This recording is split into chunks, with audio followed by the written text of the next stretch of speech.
Yaptılar anladılar valla ya. Yaxşı O qoy. acaba bu şaşmayıptınız o kalpak demeyin. Kalpak gelmeyin aymandı.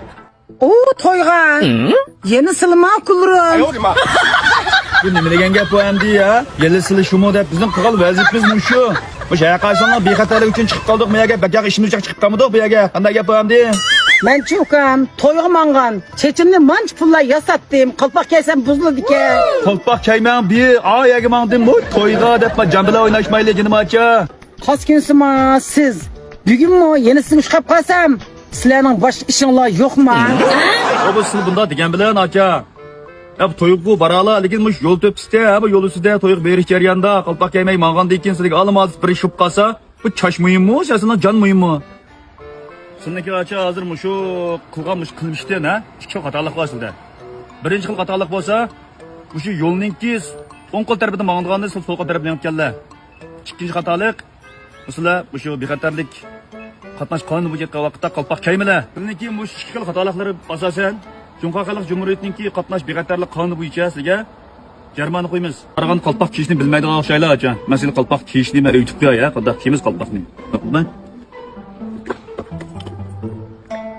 Voy voy deb Umar qalpoq yangamani mana shu qalpoq.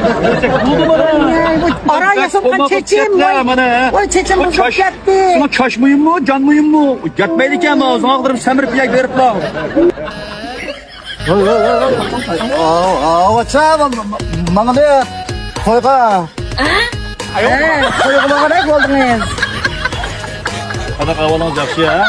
Obdan şaştırdınız. Şaştırttım ha. Qalpoq gene ustum. Ben kalpak gelmişsem ödüm tişken geldim bana. Şimdi diyen gap ustum. Ha, bu öydüm işe gerek bir kadar geldim. İşkana bomdum deysiz o. Ay açtak oldu şu. Ödüm bir kadar geldim. Yani bir kadar bana majlisler itolar. Qalpoq ben kaydirip koyayım mı ya? Özümüz hep kiyimiz mi? Güzel şey, bizim sacan. Ya ben manamca evet tutup kiyim zaten pijamadan. Bizim sacan. Güzel şey. 10 kilo. Her taraftan. Otuman da gelmeyin. Kayaga bana kayaga. Ya ma Jerman kuyduğu şu hazır. Bundan keyin bir kadar qamoqchi bir ya.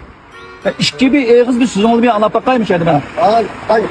Ay sıllı görsek kalpakını giyip bana. Mene köse qalpoq kiyimiz mi ya? Ödül qalpoq kiyiplam salağa çıkımız mı? Bunun keyin öyden çıqqamat bexatarlik qalpıqını kiyip mağmen bütün xalq amısının mı biz o'xshash bexatarlik qalpıqını kiyip yol yurishini tavsiya qilman.